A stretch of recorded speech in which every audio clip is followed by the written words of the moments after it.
Hello guys, அனைவருக்கும் வணக்கம். இன்றைய தினம் 25/12/2024 தேதிக்கான ஒரு சில முக்கியமான செய்திகளை பார்க்கலாம். ஸோ இந்த ஃபர்ஸ்ட் பேஜெல்லாம் உள்ள இது இம்பார்ட்டண்டான விஷயங்கள் இல்லை, ஸோ அதனால் நான் ஸ்கிப் பண்ணிடுறேன். சென்னை, ஸோ அந்த மாதிரி இதெல்லாம் கூட ரொம்ப இம்பார்ட்டண்டான விஷயங்கள் இல்லை, ஸோ ஸ்கிப் பண்ணிடுறேன். ஸோ நம்ம ஸ்ட்ரெயிட்டாக இந்த பேஜுக்கு போயிடலாம். ஸோ இங்கே வந்து பார்த்திங்கன்னா ஆக்சுவலி ஒப்பீனியன் பேஜில் வந்து இந்த ஆர்டிக்கல் ரொம்ப இம்பார்ட்டண்டான விஷயமா இருக்குது. India got 14.3% of global remittance in 2024 it's highest ever அப்படின்னு கொடுத்துருக்காங்க இல்லையா.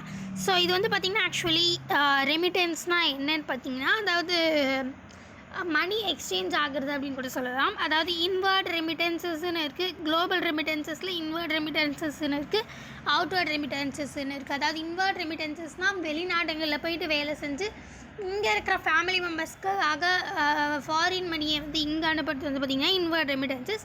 அதே மாதிரி நம்ம இந்தியாவில் வந்து தங்கி வேலை செஞ்சு அனுப்புறது பேர் அவுட்வர்ட் ரெமிட்டன்சஸ். ஸோ இந்த மாதிரி ரெண்டு விதமான ரெமிட்டன்சஸ் இருக்குது. ஸோ நம்ம இந்தியா வந்து பார்த்திங்கன்னா ஆக்சுவலி இந்த ரெமிட்டன்சஸ் எக்ஸ்சேஞ்சில் வந்து இருக்கிறதுலே ஃபர்ஸ்ட் நம்ம தான் இருக்கோம், டாப் மோஸ்ட். நம்மளை அடுத்து வந்து பார்த்திங்கன்னா மெக்சிகோ இருக்காங்க, சைனா இருக்காங்க அடுத்து. நம்ம அந்த மாதிரி வகையில் ஸோ குளோபல் வைஸில் நம்ம வந்து 14.3% நம்ம தான் வந்து குளோபல் ரெமிட்டன்சஸ் குளோப்லேயே வந்து ஏர்த்லேயே வந்து ஃபுல்லாகவே நம்ம வந்து 14.3% கான்ட்ரிபியூட் பண்ணுறோம் அப்படின்றது தான் வந்து இங்கே கொடுத்துருக்காங்க. கிட்டத்தட்ட வந்து பார்த்திங்கன்னா 2021 நம்ம இந்தியா தான் டாப்பில் இருக்குது இந்த ரெமிட்டன்சஸில், குளோபல் ரெமிட்டன்சஸில் நம்மளுடைய இந்தியா தான் டாப்பில் இருக்குது. ஏன்னா வந்து பார்த்திங்கன்னா நம்மளுடைய இந்தியாவுக்கு நிறைய டயாஸ்போரா அப்படின்னு சொல்லலாம். அதாவது டயாஸ்போரானால் நம்ம இந்தியன் சிட்டிசனாகவும் இந்தியன் சிட்டிசன் ஆதார் கார்டு இல்லாமல் இருக்கும். And then outside of the இப்போ தான் ஃபர்ஸ்ட் ஜென்ரேஷனாக அவங்க வெளில போயிருக்காங்க அப்படின்னா, ஸோ அவங்களுக்கு அங்கே இருக்கிற சிட்டிசன்ஷிப்பும் வந்து அவங்க வந்து வாங்கியிருப்பாங்க இல்லையா. ஸோ அதை வந்து பார்த்திங்கன்னா டயாஸ்போரா அப்படின்றது. ஸோ நம்ம இந்தியாவில் தான் வந்து பார்த்திங்கன்னா நிறைய டயாஸ்போராவும் இருக்காங்க. ஸோ இந்த சைனாவுடைய இந்த ரெமிட்டன்சஸ் வந்து கம்மியாகிட்டே இருக்குது. அதுக்கு காரணம் என்னன்னு வந்து பார்த்திங்கன்னா அவங்களோட ஏஜிங் பாப்புலேஷன். அவங்க கண்ட்ரியில் வந்து பார்த்திங்கன்னா வயசானவங்களுடைய தொகை தான் வந்து அதிகமாக இருக்குது. கூட வந்து அங்கே இருக்கிற அங்கே இருக்கிற மனுஷங்களுக்கு அங்கே வந்து ரொம்ப போதுமான அளவுக்கு வந்து அங்கேயே கிடைக்குது அப்படின்னும் போது அவங்க வெளியில் அவ்வளோ போக வேண்டிய அவசியம் இல்லாமல் இருக்குது. ஸோ அதனால் சைனாவில் வந்து பார்த்திங்கன்னா கம்மியாகிட்டே இருக்குது. ஸ்டார்டிங்கில் ரொம்ப அதிகமாகிடுச்சு, இப்போது 5.3% கம்மியாகிடுச்சு அப்படின்றத அதிகமாக மென்ஷன் பண்ணியிருக்காங்க. ஸோ நம்மளோட இந்தியா வந்து பார்த்திங்கன்னா அப்படியே குவைட் ஆப்போசிட். நம்மளோட இந்தியாவில் வந்து நிறைய யூத் பாப்புலேஷன் தான் அதிகம். கூட வந்து பார்த்திங்கன்னா நம்மளுடைய கண்ட்ரி டெமோக்ராஃபிக்கான கண்ட்ரி.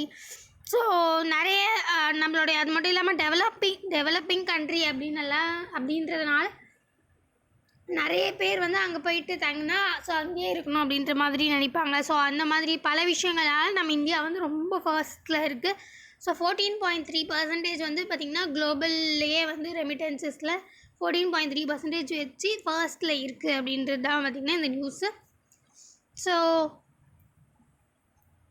அண்ட் தென் இங்கெல்லாம் அவ்வளோ இம்பார்ட்டன்ட் விஷயம் இல்லை. இது வந்து ஆக்சுவலி சும்மா ஒரு சின்ன நியூஸ் தான். Selection process of NHRC chief predetermined and flawed says Congress leaders அப்படின்னு கொடுத்துருக்காங்க இல்லையா. ஸோ இது நியூஸோட மெயின் மோட்டோ என்னென்னு பார்த்திங்கன்னா, நம்ம NHRC நம்ம இதுக்கு முன்னாடி நிறையவே பார்த்துருக்கோம், நேஷ்னல் ஹியூமன் ரைட்ஸ் கமிஷன் அப்படின்றது. ஸோ அதில் வந்து ஆக்சுவலி ஒரு சேர்பர்சன் அண்ட் தென் வந்து 5 மெம்பர்ஸாக இருக்கணும்னு நம்ம வந்து பார்த்துருப்போம். ஆனால் வந்து சேர்பர்சனுமே இல்லை, அந்த 5 பர்சன்ஸ்லேயுமே வந்து பார்த்திங்கன்னா ஒருத்தர் தான் இருக்காங்க அப்படின்றது நம்ம வந்து நிறையவே குற்றச்சாட்டு அது மேலே வச்சுருந்தாங்க. அந்த கமிட்டி வந்து ஒழுங்காக வந்து செலக்ட் பண்ண மாட்டேங்கிறாங்க, ரொம்ப நாளாக வந்து அங்கே வேக்கண்ட்டாக இருக்குது அப்படின்ற மாதிரியெல்லாம்.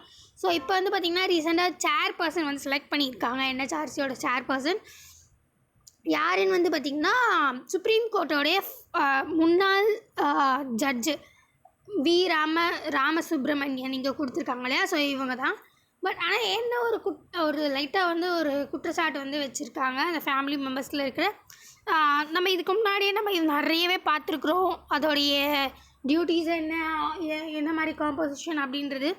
பட் இருந்தாலும் ஒரு ஜஸ்ட் ரீகால்க்காக நான் காம்போசிஷன் மட்டும் சொல்கிறேன். யார் யார் இருப்பாங்கன்னு பார்த்திங்கன்னா அந்த கமிட்டியில் prime minister, home minister, leader of opposition of Lok Sabha, leader of opposition of Rajya Sabha, speaker of Lok Sabha, deputy chairman of Rajya Sabha வந்து இருப்பாங்க. ஸோ இதில் வந்து அந்த leader of opposition of Lok Sabha and then ராஜ்யசபாவுடைய அவங்களுடைய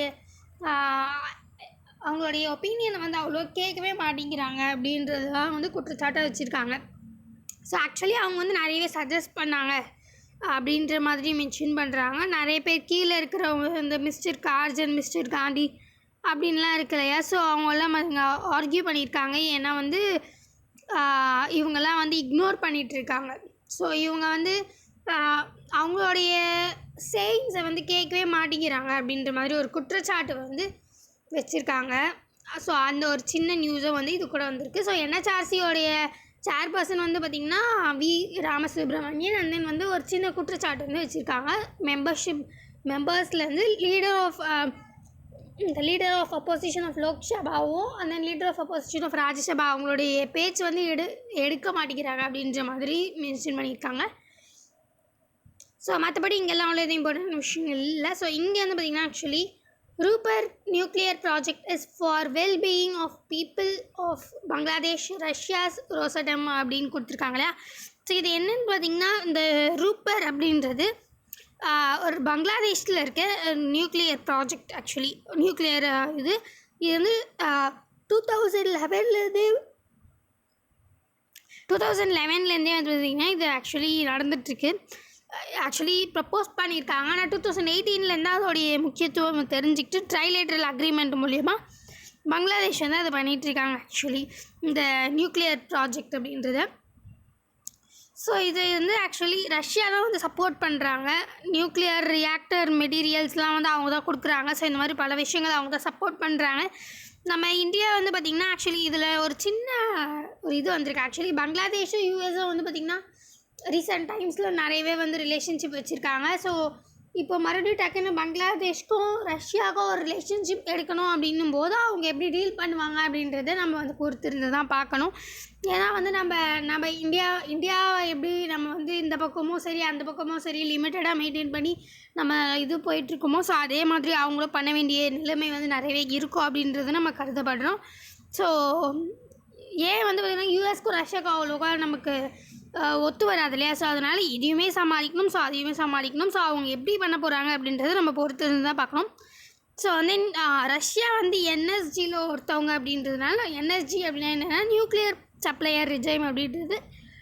ஸோ இதில் வந்து பார்த்திங்கன்னா இந்தியா வந்து இல்லை. ஸோ அதனால் நம்மளால் யாருக்கும் வந்து நியூக்ளியர் ரியாக்டர்ஸு ஸோ மெட்டீரியல்ஸ் அதெல்லாம் வந்து சப்ளை எல்லாம் பண்ண முடியாது. ஸோ அது ஒரு சின்ன விஷயம்தான். ஸோ இங்கெல்லாம் மற்றபடி வேறு எதுவும் இம்பார்ட்டண்டான விஷயங்கள் இல்லை ஸ்போர்ட்ஸ்லாம். ஸோ அதனால் நான் இதெல்லாம் ஸ்கிப் பண்ணிடுறேன். ஸோ இந்த பிக்சர் வந்து பார்த்திங்கன்னா ஆக்சுவலி ஒரு சின்ன ஒரு நியூஸ் வந்து சொல்லுது. ஸோ ஹவாயில் இருக்கு இல்லையா, ஸோ ஹவாயில் இருக்கிற இந்த ஃபோட்டோ வந்து பார்த்திங்கன்னா ஆக்சுவலி ஹவாயில் நடக்கிற ஒரு வால்கேனோ தான். ஸோ இந்த வால்கேனோ என்ன பார்த்திங்கன்னா ஆக்டிவ் ஷீல்டு வால்கேனோ. ஹவாய் ஹவாய்ன்றது யூஎஸில் இருக்க ஒரு ஐலாண்டு, முக்கியமான ஐலாண்ட். ஸோ அங்கே இருக்கிற இந்த ஆக்டிவ் ஷீல்டு வால்கேனோ தான் வந்து பார்த்திங்கன்னா இது. ஸோ அதை பற்றி தான் கொடுத்துருப்பாங்க. இது அந்த வால்கேனோ நேம் வந்து பார்த்திங்கன்னா கிலாவியோ வால்கேனோ இன் ஹவாய். December 23 அன்றைக்கி வந்து பார்த்திங்கன்னா மறுபடியும் ஆக்டிவ் ஷீல்டு வால்கேனோ அப்படின்னா என்ன பார்த்திங்கன்னா அது ஆக்சுவலி வந்து ஆக்டிவான வால்கேனோ, அதாவது எப்போனாலும் வெடிக்கக்கூடிய ஒரு வால்கேனோ தான். ஆனால் வந்து அது வந்து ஒரு ஷீல்டு போட்டு லைக் அது அப்படி தான் வந்து அர்த்தம். ஸோ அது எப்போனாலும் வந்து அது வெடிக்கிறதுக்கான சான்சஸ் நிறையவே இருக்குது. ஸோ அதனால் நம்ம வந்து அங்கே வந்து கொஞ்சம் நிறைய டூரிசம் அப்படிலாம் வந்து ரொம்ப ப்ரிகாஷனோட தான் நம்ம போனோம். So finally we reach and மீண்டும் நாளை இந்த மாதிரி முக்கியமான செய்திகளோடு சந்திக்கலாம். இந்த வீடியோ உங்களுக்கு பிடிச்சிருந்தால் லைக் பண்ணுங்கள், மற்றவங்களுக்கு யூஸ்ஃபுல்லாக இருக்குன்னு வச்சிங்கன்னா ஷேர் பண்ணுங்கள், சப்ஸ்கிரைப் பண்ணுங்கள், பக்கத்தில் இருக்க பெல் ஐக்கானை கிளிக் பண்ணுங்கள். நன்றி, வணக்கம், மீண்டும் நாளை சந்திப்போம்.